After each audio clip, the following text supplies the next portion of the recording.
আসসালামু আলাইকুম সকলকে। হালকেনস্টাইন ইনফিনিটি স্কুলের নতুন একটা ভিডিওতে সকলকে সুস্বাগতম।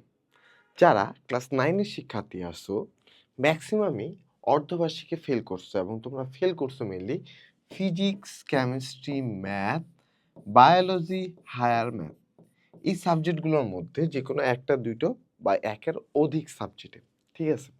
সো অনেকে ভাবছো কামব্যাক দিব, অনেকে ভাবতেছো যে ঠিক আছে ক্লাস 10 এ গিয়ে কামব্যাকটা দিব।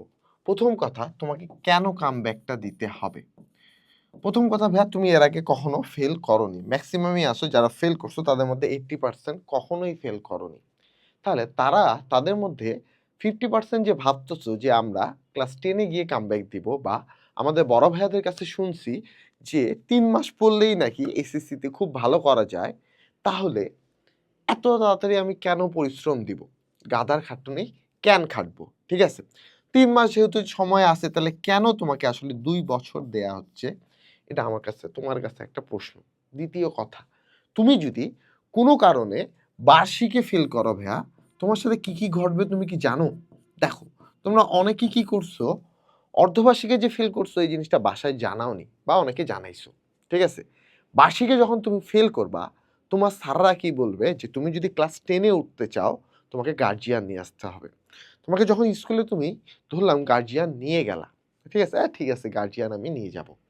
গার্ডিয়ান নিয়ে যাওয়ার পর তোমার বাবা-মাকে এত পরিমাণ অপমান করবে, এত পরিমাণ অপমান করবে, এতই পরিমাণ অপমান তোমার প্রধান শিক্ষক করবে যে ওখানে তোমার মনে হবে যে মাটিটা ফাঁকা হয়ে যাক আমি ভিতরে ঢুকে যাই এবং এই অপমানটা তুমি সামনে রেখেই তোমার বাবা-মা মানে তোমাকে সামনে রেখেই তোমার বাবা-মাকে এই অপমানটা করবে। এবং এই অপমানের পর তোমার বাপ-মা ১ম এই তোমার হাতে যে যন্ত্রটা দিয়ে তুমি এই যে আমাদের এই ভিডিওটা দেখছো, এই যন্ত্রটা সবার ১ম এ কেড়ে নেবে। তারপর তো আর বাকি কথা বাদই দিলাম। হ্যাঁ? তারপর তোমার স্কুলে একটা রেপুটেশন খুবই পরিমাণ বাজেভাবে নিচে নেমে যাবে। যার কারণে তুমি তোমার এই ক্লাস 10 তুমি যে একটা ভালো ছাত্র ছিলা, ক্লাস 8 পর্যন্ত ভালো ছাত্র হয়ে গেছিলা বা ভালো ছাত্রের যে রোলটা ছিল এটা তুমি পালন করছো। এটা আর কেউ গ্রাহ্যই করবে না। তুমি একটা খারাপ স্টুডেন্ট হিসেবে থাকবা। এবং এই অপমানটার কথা বারবার মেনশন করছি কেন জানো? কারণ এই অপমানটা এত চরম লেভেলের যার কারণে তুমি অনেক বেশি মানসিক চাপে কিন্তু পড়ে যাবা। তাই তোমার এই 9 এর অর্ধবার্ষিক হইলেও বার্ষিকে কিন্তু তোমাকে এই ফেলটা ঠেকাইতে হবে এবং এই ফেলটা শুধু বার্ষিকে পাস করলে হবে না। শুধু যে বার্ষিকে তুমি পাস করবা এমন না। তোমাকে অর্ধবার্ষিকের ফেলের নাম্বারটা সহ নিয়ে আসে তারপর বার্ষিকে পাস করতে হবে। তুমি ধরো ম্যাথে পাইছো হচ্ছে ৫ পাইছো জেনারেল ম্যাথে, ঠিক আছে? সিকিউতে। তো তোমার এখানে ১৫ লাগবে পাস করার জন্য যদি ২০ এ পাস ধরি আমরা, এখানে ১৫ আবার বার্ষিকে আলাদা করে পাস করার জন্য ২০। তার মানে মোট ৩৫ তোমাকে পাস পাইতে হবে সিকিউ এর মধ্যে ওভারঅল ক্লাস 9 এ পাস করার জন্য। তাহলে এই জিনিসটা কি তোমার অনেক বেশি টাফ মনে হচ্ছে না? হ্যাঁ, অবশ্যই অনেক বেশি টাফ। তোমরা যে বড় ভাইদের কথা শুনছো যে ২ মাস বা ৩ মাসে আমরা পড়ে শেষ করে দিছি, এ প্লাস পাইছি, গোল্ডেন পাইছি, হ্যাঁ পাওয়া যায়। কিন্তু ওই সময় এত বেশি পরিমাণ তোমাকে পড়তে হয়, তুমি এখন থেকেই যেহেতু পড়াশোনার প্র্যাকটিসে নাই, ওই ৩ মাসে গিয়েও তুমি কিন্তু আসলে এতক্ষণ পড়তে পারবা না। এবং তোমাকে যে ভাইগুলো এই কথাটা বলছে যে, "বাবারা তোমরা ৩ মাস পড়ো, এ প্লাস পাবা।" সে ভাই কিন্তু কখনো শুধু ৩ মাস পড়েনি। সে ফার্স্ট ক্লাস 9 থেকে পড়ছে। ক্লাস 9 এ অর্ধবার্ষিকে সে যদি না পড়ে থাকে, বার্ষিক থেকে পড়ছে। আমি নিজেও তোমাকে বলব যে, "ভাইয়া তুমি ৩ মাস পড়ো।" ঠিক আছে? কিন্তু আমি নিজেও আসলে অর্ধবার্ষিক থেকেই পড়াশোনা শুরু করছিলাম। ঠিক আছে? তাহলে তুমি যদি ভালো করতে চাও ভাইয়া, যে না এসএসসিতে আমি ভালো করব, তাহলে এই কথাটা, এই যে ৩ মাসের কথাটা, এটা মাথা থেকে ঝেড়ে ফেলো ভাইয়া। তুমি টেস্টে পাস করবা না, তুমি 9 এর বার্ষিকে পাস করবা না, তুমি ক্লাস 10 এর অর্ধবার্ষিকে পাস করবা না, তুমি 10 এর টেস্টে পাস করবা না। তুমি এতগুলা পাস যদি না করো, তোমাকে কি কখনো আসলে বার্ষিকে তুমি যে ভালো রেজাল্ট করবা এটা কেউ এক্সপেক্ট করবে? তুমি নিজের মন থেকেই এই কথাটা ভুলেই যাবা যে তোমার দ্বারা এ প্লাস পাওয়া সম্ভব। এই ৩ মাসের যে গিঁটটা আছে, এই গিঁটটা গুটি কয়েক স্টুডেন্ট শুধু মানে সাকসেস করতে পারে। বাকি মেক্সিমামই আমি আমার বন্ধু-বান্ধবের ক্ষেত্রেও দেখছি, যারা এই ৩ মাসের দোহাই দিত, তাদের মধ্যে শুধু 10% স্টুডেন্ট এ প্লাস বা গোল্ডেন পাইতে পারছে। কিন্তু বাকিরা কেউই জিপিএ 5 টুকু পর্যন্ত পায়নি। তাহলে তোমার কি এখন উচিত না যে এই বার্ষিকে এটলিস্ট এখন এই সময়ে এসে তোমাকে সিরিয়াস হতে হবে? অবশ্যই সিরিয়াস হতে হবে। তাহলে চলো আসো আমরা আলোচনা করি যে বার্ষিকে অর্ধবার্ষিকে ফেইল, কামব্যাক দিব কিভাবে বার্ষিকে? ১ম কথা, তোমার ফেলটা বাংলা ইংলিশে না ভাইয়া, তুমি জীবনও এমন স্টুডেন্ট না যে বাংলায় ফেল করে আসবা। তোমার ফেলটা physics, chemistry, math, biology, higher math, এই 5টা সাবজেক্টের মধ্যে হয়তোবা 5টায়, নয়তোবা 3টায়, 4টায়, 2টায়, 1টায়। ঠিক আছে? তাহলে এই জিনিসগুলার তোমার এই সাবজেক্টগুলোতে তোমাকে এখন ভালো করার জন্য তোমার আমি এ প্লাস পাইতে বলতেছি না। ক্লাস 9 এ গিয়ে তুমি এ প্লাস পায়ও না। তুমি পাস করো। পাস করার জন্য তোমার কি করতে হবে বলো তো? কনসেপ্ট ক্লিয়ার করতে হবে। কি করতে হবে? কনসেপ্ট ক্লিয়ার করতে হবে। তোমার যদি কনসেপ্ট ক্লিয়ার না থাকে, তুমি কিন্তু আসলে কখনোই পাস করতে পারবা না।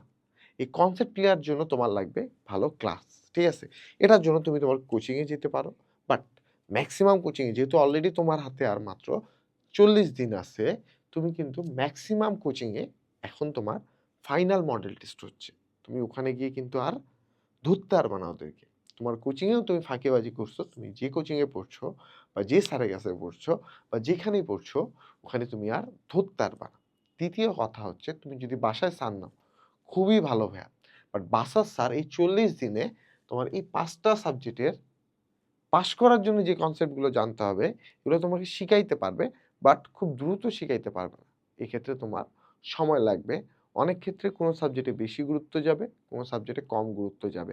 এখন তুমি যদি এক সাবজেক্টেও ফেল করো, এক সাবজেক্টে ফেল করলেও তোমার বাবা-মাকে অবশ্যই স্কুলে ডাকা হবে। ঠিক আছে? তাহলে তোমার এক সাবজেক্টও ফেল করা যাবে না। সেজন্য তোমার কাছে সবচেয়ে ভালো সাজেশন হতে পারে আমার জন্য, আমি যদি তোমার জায়গায় থাকতাম, আমি যদি ফেল করতাম, আমি কিন্তু চোখ বন্ধ করে ক্লাস 9 এর এই বার্ষিক প্রস্তুতি যে কোর্সটা আছে, সেই কোর্সটা নিয়ে নিতাম। কেন নিতাম? শুধুমাত্র এই কোর্সটা আমাদের এজন্য না। এই কোর্সটা আমি নিতাম এই কারণেই যে, আমার যেহেতু এই 5টার মধ্যে মেইন বেসিক সমস্যাটা, আমি এখানকার কনসেপ্ট ক্লিয়ার করব এবং এই কনসেপ্ট ক্লিয়ার করার জন্য আমার এখানে ওয়ান স্টপ একাডেমিক ক্লাসের কমপ্যাক্ট যে ক্লাসগুলো আছে, পুরো থিওরি ওয়াইজ সেই ক্লাসগুলো আছে। দ্বিতীয় কথা, তোমাকে দিয়ে দেওয়া হবে লাস্ট শট ডিভিশন প্রোগ্রামের ক্লাস। ঠিক আছে? তোমার বড় ভাইয়ারা এই কোর্সটা কিনে মানে কেনার জন্য এখন পাগল হয়ে বসে আছে যে আমাকে কিনতে হবে খুব দ্রুত। কিন্তু তুমি এই ক্লাসগুলো ফ্রিতে পাচ্ছ। ঠিক আছে? শুধুমাত্র তোমার বার্ষিকের কথা চিন্তা করে এবং খুব অনেক মিটিং এর পর আমরা এটাতে সিওর হইছি যে না, এই ক্লাসগুলো তোমাদেরকে দিব। এই ক্লাসের মধ্যে কি আছে? থিওরি আছে। এই ক্লাসের মধ্যে কি আছে জানো? এই ক্লাসের মধ্যে সিকিউ আছে। এই ক্লাসের মধ্যে এমসিকিউ আছে। তোমার লাগবেটা কি? আমি তো আর কিছু দেখছি না। তোমার পাস করার জন্য যা লাগবে সবই এখানে আছে। তুমি এক্সাম দিবা, এক্সামেরও ব্যবস্থা করা আছে এখানে এবং আমাদের কিউজে টেস্ট ভার্সন 2.0 চলে আসছে তোমাদের জন্য। এই 2.0 তে তুমি ইচ্ছামতো প্রত্যেকটা সাবজেক্টের, প্রত্যেকটা চ্যাপ্টারের ইম্পোর্টেন্ট টপিক সহ সবকিছুই পরীক্ষা দিতে পারবা। তোমার ইম্পর্টেন্ট টপিক তুমি জানতেছো না। তোমার মনে হচ্ছে গোটা বইটাই আমার ইম্পর্টেন্ট। একটা দাগানো বই থাকলে অনেক ভালো হইতো। এই যে তোমার জন্য দাগানো বইও আছে। আর কি চাচ্ছ? একটা গাইড চাচ্ছ? গাইড তো আর তোমাকে আমি বাসায় গিয়ে দিয়ে আসতে পারছি না। তোমাকে একটা পিডিএফ দিয়ে দিচ্ছি অল ইন ওয়ান মাস্টার বুকে। যেখানে তোমার সিকিউ আছে, এমসিকিউ আছে, থিওরি আছে। তাহলে কমপ্যাক্ট লাস্ট মোমেন্টে ক্লিয়ার করার জন্য তোমার কাছে যদি এখন হাতে ৬-৭ মাস থাকতো, আমি বলতাম ভাইয়া তুমি এই কোর্সটাতে যাও না। তুমি তোমার কোচিং এ যাও। তুমি বাসায় একটা টিচার নাও। বাট তোমার কাছে এখন আছে মাত্র আর 40 দিনও নাই। এই ভিডিওটা যখন পাবো তোমার হাতে হয়তোবা 30 দিন থাকবে হাইয়েস্ট। তো 30 দিন যখন আছে, তোমার সবচেয়ে ভালো হয় অপশন এই কোর্সটা। যেখানে তোমার physics, chemistry, math, biology, higher math, important চ্যাপ্টারগুলো, ইম্পর্টেন্ট টপিকগুলো, সিকিউ, এমসিকিউ সবকিছু কভার আছে। বুঝতে পারছি? আচ্ছা। দ্বিতীয় নাম্বার, এখন তুমি এখান থেকে কনসেপ্ট তো ক্লিয়ার করলা। এখন পরীক্ষায় তো তোমাকে কমন পাইতে হবে, তাই না? কমন পাবা কিভাবে? সোজা চলে যাও একটা যেকোনো টেস্ট পেপারে বা মেড ইজিতে বা আমাদের অল ইন ওয়ান মাস্টার বুক যেটা আছে ক্লাস 9 এর জন্য, 9, 10 এর জন্য, এই বইটাতে যাও। এই বইটাতে গিয়ে তুমি কি করবা? এই কোশ্চেন সলভ করবা। স্কুলের কোশ্চেন ফেলাও। এখন তুমি শুধু জাস্ট বোর্ডে যে অধ্যায়গুলো তুমি ভালো করে প্রিপারেশন নিছো, যেমন ম্যাথের ক্ষেত্রে তোমার হচ্ছে সসীম ধারা, অসীম ধারা, দ্বিপদী, জ্যামিতির ক্ষেত্রে পিথাগোরাসের উপপাদ্য, বৃত্ত, চতুর্ভুজ, এই যে জ্যামিতিগুলো আছে, যে অধ্যায়গুলো পড়ছো, বা পরিমিতি, ঠিক আছে, বা সূচক ও লগারিদম, এখানকার বিগত বছরে বোর্ডে আসা যে কোশ্চেনগুলো আছে এগুলো সলভ করো। আর কিচ্ছু লাগবে না ভাইয়া, এই কোশ্চেনগুলোই দেখবা হয় এই ক্যাটাগরি, না হয় এর কাছাকাছি কিছু বোর্ডে দিয়ে দিছে, মানে তোমার পরীক্ষায় ফাইনাল পরীক্ষায় চলে আসছে। এই জিনিসটা প্র্যাকটিস করলা। এখন তুমি তোমার এই কোচিংয়ে যাও, কোচিংয়ে তুমি এক্সাম দাও। তার আগে খুব বেশি করে এই বোর্ড কোশ্চেনগুলো তুমি প্র্যাকটিস করো, বারবার তুমি এই জিনিসটা প্র্যাকটিস করো। প্র্যাকটিস দেওয়ার পর তুমি এক্সাম দাও।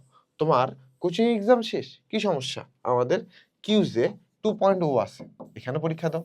এখানে পরীক্ষা দিতে যাচ্ছ না, সানরাইজে, তোমার সানরাইজ তোমাদের জন্য না, সরি, তোমার এখানেই ফাইনাল ইয়ারে স্ট্যান্ডার্ড এক্সামের ব্যবস্থা করে দেয়া আছে, এক্সাম দাও। আর কি চাও? আর কিছু চাচ্ছ? পাস তোমার হবে না? পাস অবশ্যই হবে। তোমার আব্বু আম্মু দেখবা যে তোমার বাকি বন্ধুরা ফেল করছে, তারা মন খারাপ করে বসে আছে, তুমি খুশিতে গিয়ে তোমার বাসায় বলছো যে আব্বু আম্মু আমি বার্ষিকে পাস করছি। পাশের মজাটা চাও না? অবশ্যই চাও। তাহলে আর দেরি করিও না, এখন এনরোল করে ফেলো ভাইয়া। সকলকে ধন্যবাদ। আল্লাহ হাফেজ।